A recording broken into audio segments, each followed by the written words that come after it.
निमिषे बोले श्रीमद भगवद्गीता भगवान की जय. सप्तदशोध्याय श्रद्धात्रय विभाग योग. श्री गणेशाय नमः. श्री गोपालकृष्णाय नमः. अर्जुन उवाच.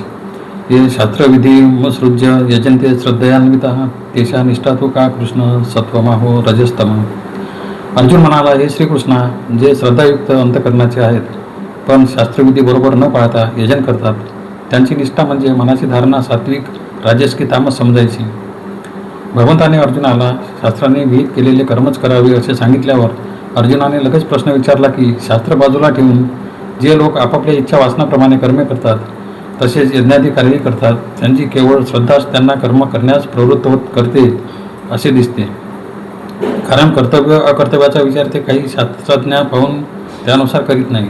मग त्यांच्या श्रद्धेचेही सत्व, रज व तम असे 3 प्रकार असतात काय?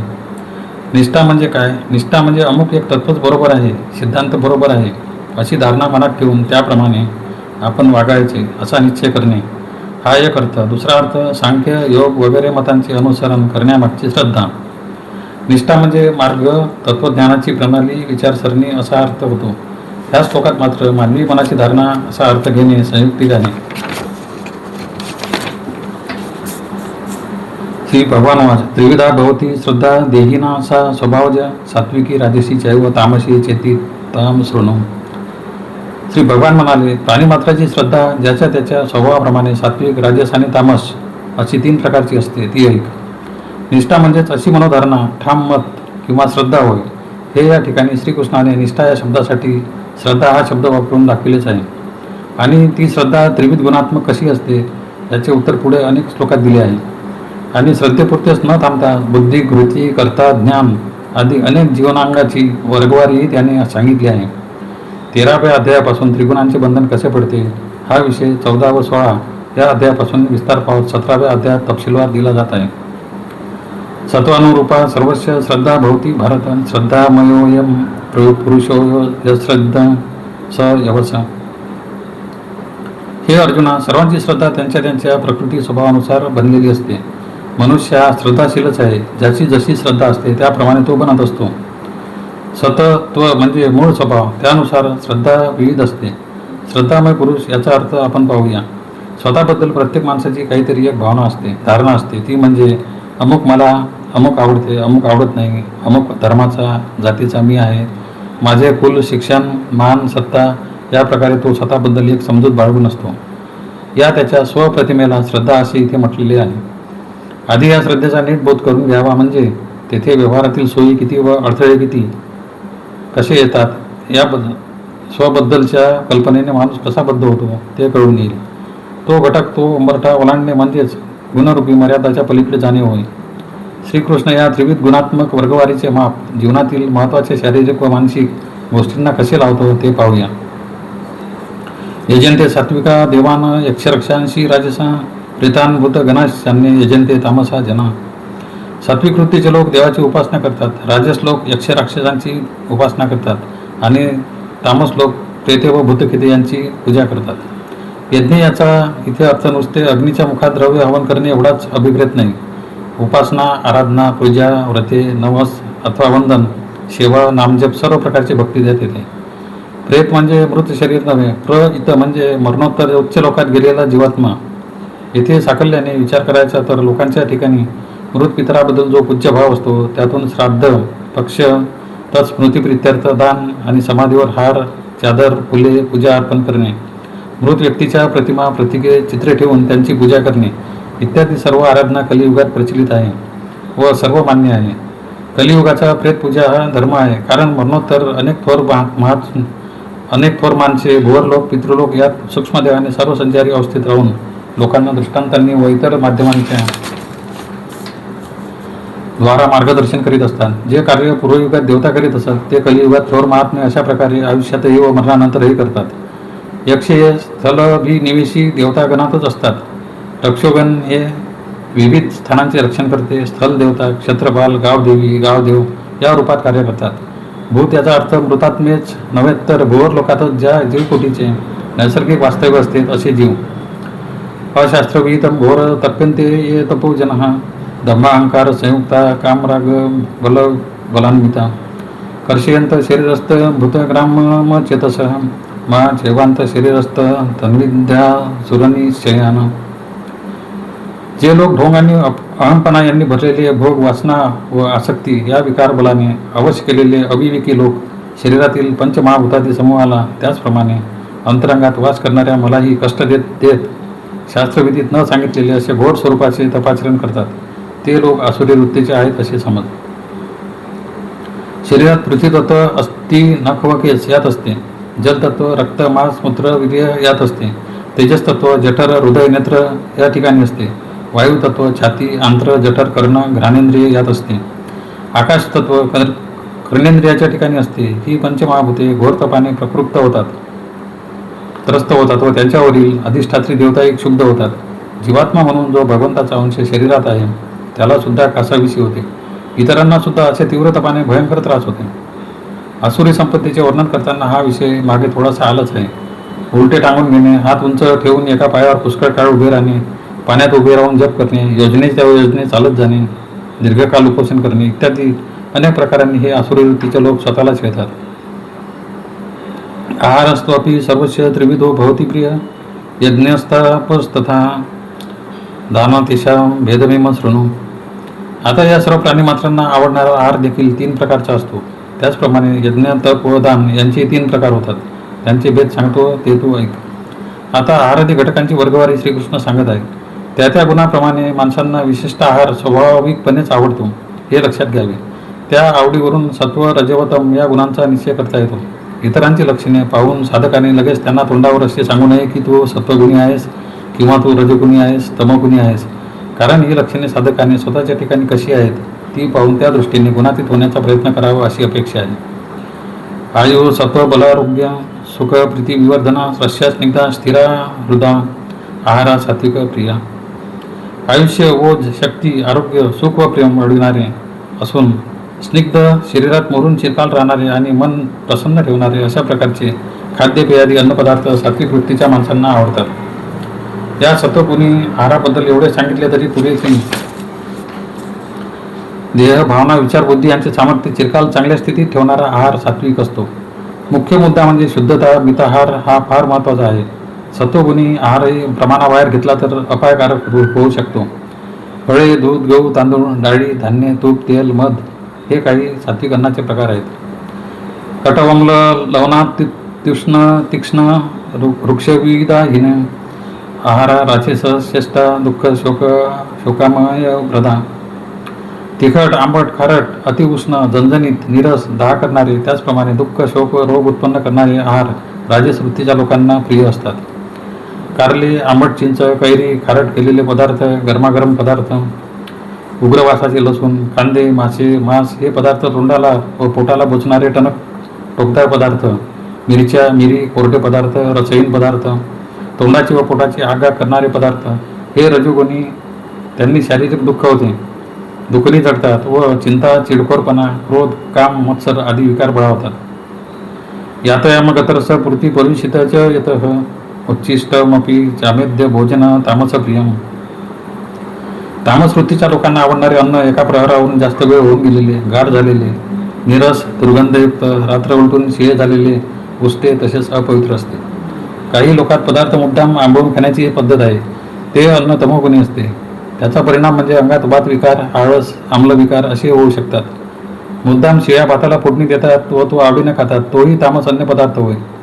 कालच्या पोळ्या आमटी भाज्या भात सर्व तमोगुणी अन्न असते.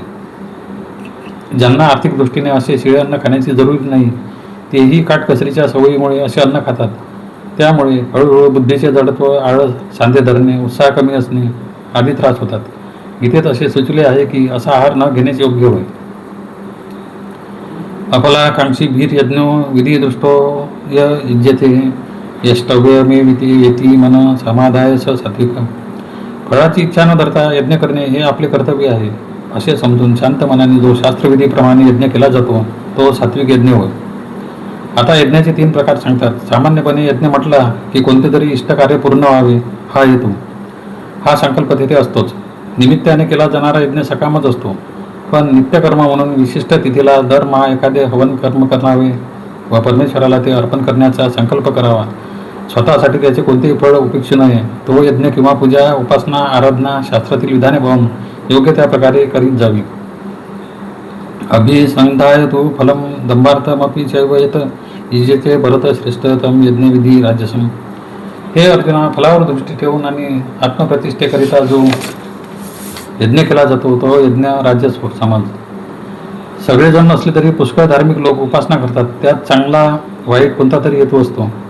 ते देवा भावयंतु व असे प्रजापती ब्रह्माने प्रजांना जे सांगितले त्याप्रमाणे देवांशी देवाणघेवाण करण्याचा प्रकार सामान्यपणे सर्व उपासनामध्ये असतो. तसेच दुसऱ्या माणसापेक्षा आपण कोणीतरी श्रेष्ठ आहोत असे ठरवून मग तो वेगळेपणा श्रेष्ठपणा टिकविण्यासाठी धार्मिकपणे लोक देखावा म्हणून उपासनेचे हवनाचे सर्व कर्मकांड पार पडतात. त्या साधनेला श्रीकृष्णाने रजोगुणी साधना म्हटले आहे. विधिहीन म सृष्टान्न मंत्रहीन म दक्षिणम श्रद्धा विरहित यज्ञ तामस परिचक्षिते. शास्त्रविधीला सोडून अन्न संतर्पणा रहित मंत्रहीन दक्षिणा न देता केलेला व श्रद्धा नसताना केलेला असा जो यज्ञ त्याला तामस यज्ञ म्हणतात. मनात विचार आला की लगेच स्थितीवार यांचा विचार न करता कोणत्याही प्रकारची पूर्वतयारी व शास्त्रविधीमध्ये सांगितलेली उपकरणे, मंत्राचे ज्ञान आदी कशाचाच गंध नसून केवळ मन मानेल तशी आराधना करतात. त्यात अन्नदान नसते, मंत्र पूर्णपणे येत नसतात, श्रद्धाही नसते, अशी सारी उपासना तामसीच असते असे श्रीकृष्णाचे येथे सांगणे आहे. दक्षिणा देण्यास उपासनेत फार महत्त्व आहे. पुरोहिताला, जेवणाऱ्याला, अतिथीला, ब्राह्मण म्हणून भोजनास बोलवलेल्याला दक्षिणा देण्याचा प्रघात आहे. यज्ञ कार्य चालविणाऱ्याला, मंत्र म्हणणाऱ्याला दक्षिणा दिली पाहिजे असे शास्त्र सांगते. यात एक विचार महत्त्वाचा असतो, तो म्हणजे अर्थ व धर्म यांचा समन्वय कर्मकांडात व्हावा. धर्माचरणासाठी सुविचार, शुचित्व, सदाचार, सौजन्य, सद्भाव, सत्श्रद्धा, सद्बुद्धी यांची जशी आवश्यकता असते तशी शारीरिक बल व आर्थिक सहाय्य यांचीही आवश्यकता असते. यज्ञ ही खर्चिक साधनच आहे. साध्या पूजेसाठी ही द्रव्य आवश्यक असते. देवदीच गुरु प्राज्ञपूजन शौच मार्जवम ब्रह्मचर्य महिंसाचे शरीर तप उच्चते. देव, ब्राह्मण, गुरु व विद्वजन यांचा आदर सत्कार करणे, शिचिरभूतपणा असणे, सरळपणे वागणे, ब्रह्मचर्य व अहिंसा याला शारीरिक तप म्हणतात. यात चन्नपूज्यमा नावाचे त्यांचा उल्लेख संक्षेपानेच केलेला आहे. देवाची पूजा यात जेथे जेथे दिव्यत्व, तेज व धैर्य सदून दिसतील किंवा दैवी संपत्तीचा प्रभाव दिसेल तेथे तेथे पूज्यभाव ठेवणे एवढा अर्थही आहे. नम्रता, आर्जव यांचा अंतर्भाव या पूजनात होतो. द्विज या शब्दाने ब्राह्मण एवढा संक्षिप्त अर्थ घ्यायचा नसून योगादी दीक्षा प्राप्त करून जे परमेश्वरी मार्गावर आरूढ होतात किंवा साधना करू लागतात त्यांचाही अंतर्भाव यात होतो. गुरु यांचाही व्यापक अर्थ आहे. व्यक्तिगत गुरु हा तर अर्थ आहेच, पण आई, वडील, मामा, काका, मामी, काकी, आत्या, वडील भाऊ, वडील बहीण, मातामह, पितामह, आजी, मावशी असे सर्व वडील नातलग धरायचे. सर्वच पूजनीय. गावातील ज्ञानी, वयोवृद्ध लोक, विद्यासंपन्न लोक, विद्वान, प्रवचनकार, वयाने वडील किंवा लहान असले तरी कीर्तनकार, उच्च सत्ताधारी या सर्वांना पूजनीय, वंदनीय मानावे. शुचित्व म्हणजे शुद्धता, आर्जव म्हणजे रुजुता, शरीराची रुजुता व शुचित्व सांभाळायचे म्हणजे किती संयमाने शरीराचा उपयोग करावा याचा विचार करावा. ब्रह्मचर्य याचा सरळ अर्थ शरीरातील शक्ती वाया न घालविणे व तिचा धर्मशास्त्रानुसार योग्य विनियोग करणे. स्त्रीला पुरुषाचा व पुरुषाला स्त्रीचा संग पापमय नसून यांच्यातील आकर्षणाचा विनियोग धर्माला विरुद्ध नसेल तर ते आकर्षण ईश्वर स्वरूपच आहे असे विभूती योगामध्ये श्रीकृष्णाने सांगितले आहेच. येथे शारीरिक तपश्चर्याचा विषय आहे म्हणून एवढाच अर्थ पुरे. अन्यथा नित्य ब्रह्मस्वरूपातच राहणे म्हणजे ब्रह्मचर्य अशी व्याख्या होईल. अहिंसा या संबंधी आधी विवरण झालेले आहे. कोणत्याही प्राण्याला त्रास न देणे व कशाचाही नाश न करणे हा व्यापक अर्थ आहे. अनुद्वेगकर वाक्यम सत्य प्रिय हितच येत स्वाध्यायाभ्यासन चैव वाङ्मय तप उच्यते. कोणाच्याही मनाला न लागणारे परंतु खरे, गोड आणि हिताचे भाषण करणे व स्वतःचा नियत अभ्यास करणे यास वाचिक तप म्हणतात. प्रिय हित याचा अर्थ प्रिय माणसाच्या हिताचे असा नाही, प्रिय आणि हितकर असा आहे. अनुद्वेगकर म्हणजे उद्वेग उत्पन्न न करणारे. यात दुसऱ्यालाही त्रास, कंटाळा वाटता कामा नये आणि आपण बोललो ते उगीचच बोललो म्हणून स्वतःलाही मागून खंत वाटू नये. सत्य याचे दोन अर्थ आहेत. एक अर्थ वस्तुस्थिती सांगणारे वाक्य व दुसरा अर्थ सर्वांचे निदान ज्याच्याशी बोलायचे त्याच्या कल्याणाचे इहपरिताचे वाक्य. स्वाध्याय याचा अर्थ स्व अधिकायन स्वतःच्या अंतरंगात प्रवेश करणे, जाणे म्हणजे शरीर, वाचा, भावना, मन, विचार तर्कबुद्धी, अहंकार यांचा मागोवा घेत आत्मरूपाकडे जाणे. अभ्यासन म्हणजे हेच कार्य नियमितपणे चिकाटीने करणे. 6व्या अध्यायात 35व्या श्लोकात अभ्याजनतू असा उल्लेख आलेला आहेच. मनप्रसाद, सौम्यत्व, मौनमात्म विनिग्रह, भाव संशुद्धी, हित्यो तपो मानसमुच्यते. मनाची प्रसन्नता, सौम्यता, मुनीप्रमाणे वृत्ती असणे, मनोनिग्रह असणे व शुद्ध भावना असणे यास मानसिक तप म्हणतात. मनाची प्रसन्नता म्हणजे हसणे खिदळणे नव्हे, शांती आणि न संपणारा उत्साह असला तरच मन प्रसन्न राहते. सौम्यत्व म्हणजे मनात क्रोधाचे, क्रौर्याचे, निष्ठुरतेचे, हलके नीचपणाचे, कुचेष्टेचे, अहंकाराचे, मदोन्मत्तपणाचे कोणतेही तीव्र विचार येऊ नयेत. मौन म्हणजे अजिबात न बोलणे असा अर्थ नाही. मुनी हा एकांतप्रिय, निवृत्तीपरायण, मितभाषी व विरक्त असून ज्ञानी असतो. मनाची अशी अवस्था म्हणजे मौन. आत्मविनिग्रह म्हणजे संस्तभ्य आत्माना आत्मना किंवा ततस्ततो नियम्य तदात्मन्य व वशनयेत. अर्थात उपाधी विचार टाकून आत्मस्थानीच लक्ष स्थिर करणे म्हणजे निग्रह करणे. भाव याचा अर्थ यो यश्रद्धम स यवस. या ठिकाणी जो अभिप्राय श्रद्धा या शब्दाचा आहे ती धारणा स्वतःबद्दल व इतराबद्दल अत्यंत शुद्ध म्हणजे वास्तव, प्रिय व हितकर अशी धारणा असणे म्हणजेच भाव संशुद्धी हे सर्व मानसिक तप आहे. श्रद्धया परया तप्त तपस्तत त्रिविध नरे अपलाकांक्षी भीर युक्तो सात्विकम परिचक्षते. फलाची अपेक्षा न ठेवता निष्काम वृत्तीच्या माणसांनी अत्यंत श्रद्धेने व योगयुक्त बुद्धीने हे त्रिविध तप आचरले म्हणजे त्याला सात्विक तप म्हणतात. या प्रकारे कायाने, वाचेने व मनाने त्रिविध प्रकारे तप केले जाते. पण त्यातही निर्हेतुकपणे सहज स्वभाव म्हणून फळाची अपेक्षाच न ठेवता जे तप केले जाते ते सात्विक तप म्हणावे. कारण विविध हेतूंनी तप करणारे ढोंगी किंवा स्वार्थी लोक असतात. त्यांचे वर्णन पुढे केले आहे. सत्कार मान पूजनार्थ तपो दंभेन च यत क्रियते तदिह प्रोक्तम राजसम चलम ध्रुवम. आपला सत्कार व्हावा, आपणाला मान मिळावा, आपली लोकांनी पूजा करावी या हेतूने, त्याचप्रमाणे ढोंग माजविण्याच्या हेतूने जे तप आचरले जाते त्याला या लोकात राजस, अस्थिर व अनिश्चित तप म्हणतात. मोठमोठे तपस्वी लोकही कीर्तीच्या हव्यासाला बळी पडतात. याची अनेक उदाहरणे समाजात आढळतात. कोणाला संस्थात मानाची जागा हवी असते, मग ते अनेक संस्थांचे अध्यक्ष, सन्मानने विश्वस्त वगैरे होतात. कोणाला राजाकडून इनाम हवे असते, पदव्या हव्या असतात. कोणाला लोकांनी आपल्या पाया पडावे, आपल्याला पूज्य मानावे अशी इच्छा असते. कोणी वरवर धार्मिकपणाचा दिखावा म्हणून करतात, कायम नम्रतेचा पवित्रा घेऊन बोलतात किंवा माझा अमुक पारायणाचा नियम आहे, मी अमुक व्रत धरले आहे, मी अमुक एक कठीण यात्रा केली, आमच्या घरी अमुक एक मोठा उत्सव असतो, या ना आमच्याकडे, असे म्हणून काही लोक आपल्या व्रताची, उद्यापनाची जाहिरात करतात. हे प्रकार रजोगुणात्मक तपाचेच असतात. मूढ ग्राह्यनात्मनो यत्पीडया क्रियते तप परशोत्साधनार्थ वा तत्ताम समुदावृतम. एकटपणे स्वतःला पीडाकारक किंवा दुसऱ्याचा नाश करण्याकरिता जे तप केले जाते त्याला तामस तप म्हणतात. देवाने दर्शन दिले नाही तर मी आमरण उपोषण करीन, डोके आपटून जीव देईन, अमुक एक हेतू साध्य व्हावा म्हणून मी लोटांगणे घालीत दूरच्या एखाद्या तीर्थापर्यंत जाईन, अमुक झाले नाही तर स्वतःला जाळून घेईन, मी अमुक दिवस पाण्यात उभा राहून अमुक जप करीन. म्हणजे अमक्या माणसाकडून मी वाटेल तसे काम करून घेऊ शकेल वगैरे कठीण व कठोर संकल्प करून काही लोक जादूटोना, वाम मार्गाची आराधना करतात. ते तपच मुळात तामसी असते. दातव्यमिती यथा न देयते नुपकारिणे देश कालेचे पात्रे तद्दाम सात्विकम स्मृतम. दान करणे हे आपले कर्तव्य आहे असे मानून आपल्यावर उपकार न करणाऱ्यास योग्य स्थळी व पात्रापात्र पाहून जे दान दिले जाते त्याला सात्विक दान म्हणतात. धर्मशास्त्रात कोणी कोणाला केव्हा कसे कोणत्या वस्तूचे दान देणे प्रसिद्ध असते ते दिलेले असते. मनास येईल तसे वाटेल तर त्याला वाटेल तिथे दान देण्यात प्रमाद होतो. देणाऱ्याला सुख नाही व घेणाऱ्याचे हित नाही असा प्रकार होतो.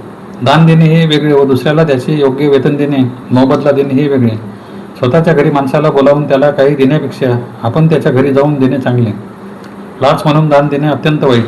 मागून प्रतिफेड होईल या आशेने दान देणे ही अयोग्य असते. भर रात्री दान देणे अयोग्य, पर्व काळी दान प्रशस्त असते. योग्य वस्तू योग्य माणसाला द्यावी या सर्वांचा विचार शास्त्र निर्णय व रूढी, लोकमत व प्रसंगमान यांच्याकडे लक्ष देऊन करावा. याबद्दल अनेक उदाहरणे देऊन विस्ताराने चर्चा करता येईल, पण या ठिकाणी ते अनावश्यक वाटते. यत्तु प्रत्युपकारार्थ फलमुद्दिश्य वा पुनः दीयते च परिक्लिष्ट तद्दान राजसं स्मृतम. परंतु जे दान परतफेड होईल म्हणून किंवा पुन्हा त्याचे फळ मिळेल या अपेक्षेने दिले जाते, ते देताना मनाला क्लेश होतात, ते राजस दान म्हटले जाते. लग्न, मुंज इत्यादी समारंभात अहेरांची देवाणघेवाण चालते. तेथे आपल्याकडे पूर्वी आमच्याकडून कोणता अहेर आला होता व तो किती मूल्यवान होता, त्या मानाने आपण त्यांना अहेर केला पाहिजे असा विचार व्यवहारात केला जातो. ती दाने रजोगुणी असतात. हे दान व्यवहारात सर्वत्र चाललेले असते. अमुक एका नावाची फरशी बसवा, मी खर्च करतो म्हणून फरशी बसवणारे दानी रजोगुणीच होत. कीर्तन ऐकून थाळीत अल्पस्वल्प दान देणारे दानी रजोगुणीच असतात. मनाला क्लेश स्वतःचेही होतात व अनेक अटीमुळे दान घेणाऱ्यालाही क्लेश होतात, असे दान रजोगुणीच होय. सामान्य व्यवहार लाभेच्छा व हानिभय यांच्या संमिश्र संस्कारातून व्यक्त होतात. सात्विक दानात कर्तव्यबुद्धी असल्यामुळे हा बखिडा नसतो, सहज स्वभावानेच दान दिले जाते. अदेशकाले यद्दान मातृभ्यश्च दीयते असत्कृतमवज्ञात तत्ताम समुदार्थम. अयोग्य काळी अयोग्य माणसांना सत्कार न करता अवेलना करून जे दिले जाते त्याला तामस दान म्हणतात. पैसा फेकून रोगी भिकाऱ्याला वाटेला लावणे, घेणाऱ्याचा अपमान करून भरपूर तोंडसुख घेऊन मग दान देणे, दान दिल्यानंतर ते वारंवार बोलून दाखवणे, चार चौघात त्या माणसाचा तेजोभंग होईल असे बोलणे, भलत्या माणसाला भलतेच दान देणे. उदाहरणार्थ, दात नसलेल्याला कठीण पदार्थ खायला देणे, श्रीमंत माणसाला 5 रुपयाचा आहेर करणे, रोगी माणसाला पक्वान्न खाऊ घालणे, लहान अजान मुलाला मोठा ज्ञानाचा दुर्बोध ग्रंथ देणे. 1 का 2 शेकडो उदाहरणे अशा तामस ज्ञानाची आहेत. ओम तत्सिद्धीती निर्देशो ब्रह्मण स्त्रीविध स्मृतम ब्रह्मणास्तेन वेदाश्व यज्ञाश्व विहिता पुरा. ओम ततसत अशा 3 प्रकारचा ब्रह्माचा निर्देश केला जातो. या निर्देशाप्रमाणे पूर्वी प्रजापतीने ब्रह्मणादी वर्ण वेद व यज्ञ निर्माण केले आहेत. त्रिगुणांच्या मापाने अनेक गोष्टीची वर्गवारी केल्यावर त्रिवित्त हा सामान्य घटक मनाशी धरून श्रीकृष्ण येथे ब्रह्मवाचक अशा 3 अक्षर शब्दांचा उल्लेख करीत आहे. ओम तत व सत हे 3 शब्द आहेत. ओमने, ततने व सतने ब्रह्मज्ञानी ब्राह्मणांचा वेदांचा व यज्ञांचा निर्देश करावा अशी पूर्वीपासून रूढी आहे असे म्हटले जाते. तस्माद मृत्यू दावृत्य यज्ञदान तपक्रिया प्रवर्तनते विधानोक्ता सतत ब्रह्मवादीना. म्हणूनच ब्रह्मवादी लोकांची यज्ञ, दान, तपादी शास्त्रविहित कर्मे नेहमी ओम असा उच्चार करून सुरू होतात.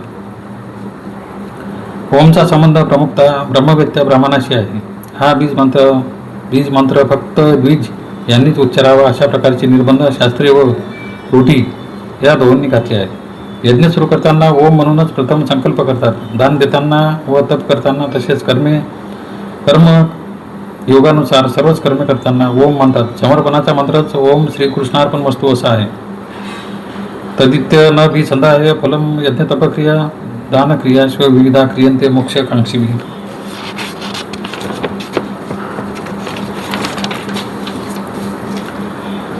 मोक्षकांक्षी फल अनभिसंधाय विविधा यज्ञ तप क्रिया दान क्रिया ततगीती क्रियंते. मोक्षार्थी लोकांकडून फलाची अपेक्षा न ठेवता यज्ञ, तप, दान इत्यादी कर्मे तत या निर्देशाने केली जातात. तत्सत ब्रह्मार्पण वस्तू असे म्हणतात तेव्हा ततचा उच्चार होतो. त्यावेळी मनात फलाची अपेक्षा नसते व व्यापक सृष्टीरूपी विश्वरूपी यज्ञकर्मात आपण आपले कर्म अर्पण करतो. तप असो, यज्ञ असो किंवा कर्मकांड असो, दान असो किंवा अन्य काही कार्य असो, ते परमेश्वराला अर्पण करावे. ततचा उच्चार तदेव लग्नम सुदिनं तदेव ताराबलम चंद्रबलम तदेव असे म्हणताना होतो. त्यातही ततने निर्देश केला जातो. तो लक्ष्मीपतीच्या चिरंजीवलाचा अर्थात सगुण ब्रह्माचाच होय. ततत्वम अशी मध्ये ते ततपद आहे, तेच ब्रह्मपद होय. मुमुक्षूंनी आपले सर्व कर्म परमेश्वराला अर्पण करावे असा देवांचा अभिप्राय या ठिकाणी आहे. पण क्रियांते असे क्रियापद वापरून त्याने फक्त अर्पण केले जाते असे विधान केले व उपदेश ध्वनित केला आहे. सद्भावे साधुभावे च साधित्येत प्रयुज्यते प्रशस्ते कर्मणी तथा सच्छब्द पार्थ युज्यते. हे पार्था, सत्य, अस्तित्व आणि साधुत्व म्हणजे चांगलेपणा या अर्थी सत हा शब्द योजिला जातो. तसेच प्रशस्त म्हणजे चांगल्या कर्मालाही सत हा शब्द योजिला जातो. सद्भाव म्हणजे जे चिरंतर सत्य आहे अर्थात ब्रह्मच आहे. त्यासंबंधी श्रद्धा असणे. साधू म्हणजे उत्तम चांगले साधू हे विशेषण साधना करण्याने पुष्कळच उच्च पदावर पोहोचलेल्या व्यक्तीला लावतात. संत सज्जन साधू यांच्या उल्लेखाच्या वेळी सत हा शब्द वापरतात व सत्कर्म, सत्क्रिया, सत्कार्य, सत्कार, सदिचार, सदाचार, सद्धर्म, सन्मान अशा प्रकारे सत या शब्दांचा उपयोग अन्य ठिकाणी चांगले या अर्थी केला जातो. यज्ञ तपसी दानेच्या स्थिती सदिती चोच्यते कर्मचैव तदर्थीय साधित्यवाभिधीयते. यज्ञ, तप आणि दान करीत राहणे या स्थितीला सत असे म्हणतात आणि त्याकरिता केलेल्या कर्मालाही सत असेच म्हणतात. सतत सातत्य, सतत निरंतर जर कोणी यज्ञ, तप, दान व तत्संबंधीची पूर्वतयारीची किंवा नंतरची कर्मे करण्यात नेहमी घडून गेलेला असेल तर त्याच्या कृतीला सत्कर्मच म्हणतात. नेहमीच्या व्यवहारात याचा प्रत्यय येत नसला तरी वरील कर्तव्य कर्मे सतत करीत राहणारा मनुष्य सत्जनच होय व त्याचे कर्मही सत्कर्म होय हे समजून घ्यावे. अश्रद्धया उत्तम दत्त तपस्तप्तम कृतं च यतः असदित्युच्यते पार्थ न च तत्प्रेत्यनो इह. हे अर्जुना, अश्रद्धेने केलेले हवन, दिलेले दान, आचरिलेले तप किंवा कोणतेही कर्म असत म्हणजे म्हटले जाते. ते परलोकात उपयोगी पडत नाही व इलोकातही उपयोगी पडत नाही. वरील स्थितीच्या अगदी उलट म्हणजे असत हे विशेषण लावावे लागते. असे कर्म करणारे अर्थात कर्ता म्हणून वाटेल तसे वागणारे लोक, त्यांना हवन, दान, तप किंवा कर्म या कशातच आस्था नसते, श्रद्धा नसते, तरीही ते ती कर्मे ढोंगाने उगाच करीत राहतात. त्या कर्माला असत कर्म म्हणतात व त्या कर्माने परलोकातही सुख मिळत नाही व इथे या लोकातही सुख मिळत नाही. पूर्वी याच विषयी म्हटले आहे, नाय लोकोस्ती न परो न सुखम संशयात्मन, म्हणजे त्यांना ऐहिक व पारलौकिक कसलेही सुख मिळत नाही. इति श्रीमद्भगवद्गीता सुपनिषत्सु ब्रह्मविद्या योगशास्त्रे श्रीकृष्णार्जुन संवादे श्रद्धात्रय विभाग योगो नाम सप्तदशोध्याय. याप्रमाणे श्रीकृष्णाने गायलेल्या उपनिषदातील ब्रह्मविद्यांतर्गत योगशास्त्रातील श्रीकृष्णार्जुन संवादातील श्रद्धात्रय विभाग योग नावाचा 17वा अध्याय समाप्त झाला. श्रद्धात्रय विभाग योग नावाच्या 17व्या अध्यायावरील भाष्य समाप्त. श्रीकृष्णार्पणमस्तु.